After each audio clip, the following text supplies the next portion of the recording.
तो दोस्तों काफी लंबे समय से तेजस को एक्सपोर्ट करने के लिए बातचीत चल रही है। कई सारे देशों के साथ बात की, कुछ देशों की तरफ से आश्वासन अभी भी बाकी है। तो मलेशिया के मामले में हम लोगों ने देखा कि तेजस को फाइनल राउंड में पहुंचने के बावजूद नहीं खरीदा गया और पॉलिटिकल इश्यूज की वजह से साउथ कोरिया का FA-50 चयन कर लिया गया। हालांकि वहां के सिनारियोस कुछ अलग थे, परिस्थितियां अलग थी और इस वजह से थोड़ा सा हमें मायूस होना पड़ा। लेकिन अब बताया जा रहा है कि परिस्थितियां कुछ ऐसी आ चुकी है जो कि तेजस के लिए सर्वश्रेष्ठ है। जी हाँ, एक और डील थी जिसको लेकर काफी ज्यादा HAL आशान्वित था और अब उस डील को लेकर फाइनल सेगमेंट बिल्कुल आज ही होने जा रहा है। ऐसा समझ लीजिए कि आज किसी बड़ी डील को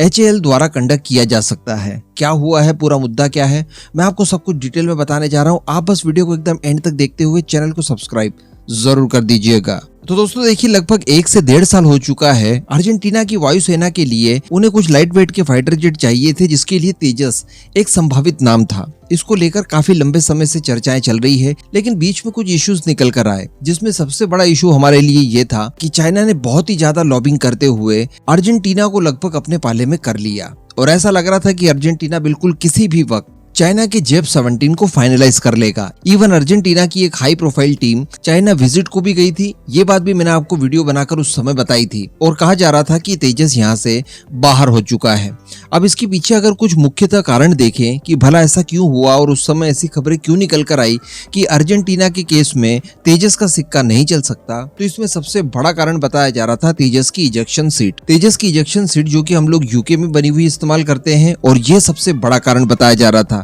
अर्जेंटीना और यूके के बीच में एक युद्ध को लेकर सैंक्शंस लगाए गए हैं और ऐसी परिस्थिति में आप यूके का कोई भी मटेरियल या कोई भी स्पेयर पार्ट्स अपने तेजस में इस्तेमाल करते हुए अर्जेंटीना को नहीं दे सकते। और यही कारण था कि भारत का तेजस यहाँ पर सूटेबल नहीं लग रहा था, क्योंकि हमने यूके के ही मार्टिन बेकर की इजेक्शन सीट का इस्तेमाल तेजस के अंदर किया है। अब अगर चाइना की बात की जाए तो चाइना के द्वारा भी यूके के द्वारा बनाई गई इजेक्शन सीट का ही इस्तेमाल किया गया है, लेकिन उसके लिए एक प्लस पॉइंट ये था कि चाइना ने अपनी खुद की इंडिजिनस सीट भी तैयार कर ली है और उसने आश्वासन दिया था अर्जेंटीना को कि अगर आप हमसे डील फाइनल करते हैं तो आपको जो JF-17 डिलीवर्ड किए जाएंगे उनके अंदर हम लोग हमारी लोकल बनी इजेक्शन सीट का ही इस्तेमाल करके फिर आपको देंगे। तो इस तरह से परिस्थितियां जो थी वो चाइना के फेवर में जा रही थी। हालांकि भारत की तरफ से भी आश्वासन दिया गया था कि अगर अर्जेंटीना भारत का तेजस सेलेक्ट करता है तो हम इसमें यूके की सीट को चेंज करके रशियन सीट का इस्तेमाल करके फिर दे सकते हैं, या फिर अमेरिका से इजेक्शन सीट लेकर फिर हम आपको डिलीवर्ड करेंगे।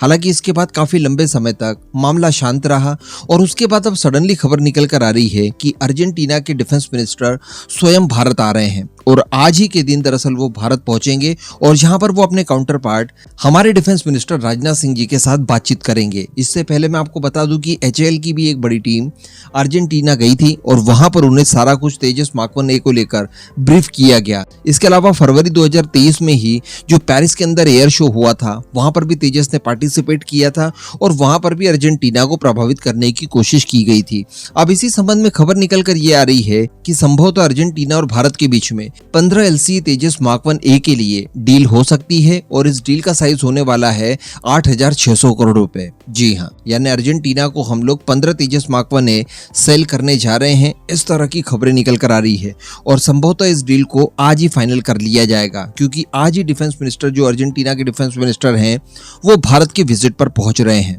इसके साथ साथ बताया ये भी जा रहा है कि HAL द्वारा जो LCH प्रचंड बनाए जाते हैं, जो हमारे लाइट कॉम्बैट हेलीकॉप्टर्स हैं, उनको लेकर भी डील यहाँ पर फाइनलाइज की जा सकती है। तो अल्टीमेटली एक काफी बड़ी डिफेंस डील होगी जिसमें भारत बड़े स्केल पर पहली बार एक्सपोर्ट करने जा रहा है अर्जेंटीना को। हालांकि ये खबर तो निकल कर आ गई, लेकिन इस खबर में कहीं पर भी मेंशन अभी तक नहीं किया गया है कि इसमें इजेक्शन सीट और बाकी के कुछ जो छोटे बड़े स्पेयर पार्ट्स जो हम लोग यूके के द्वारा बनाए गए इस्तेमाल करते हैं उनका अल्टर क्या है। क्योंकि जब शुरुआती राउंड में भी खबरें निकल कर आई थी कि हम लोग यूके के इजेक्शन सीट को रिप्लेस करके अमेरिकन या फिर रशियन इजेक्शन सीट का इस्तेमाल कर सकते हैं, तो उस दौरान ये भी बताया गया था कि अगर ऐसा होता है, हमें सीट रिप्लेस करनी पड़ी, तो इसके डिजाइन में भी मामूली परिवर्तन करने होंगे और डिजाइन में परिवर्तन करना किसी एयरक्राफ्ट के अंदर थोड़ा सा लेंदी काम होता है और ये थोड़ा सा टाइम टेकिंग भी होता है। तो अल्टीमेटली इसमें 1.5 साल का समय लग सकता है। उसके बाद चीजों को दोबारा से आपको सर्टिफाई कराना होता है और उसके बाद कहीं जाकर आप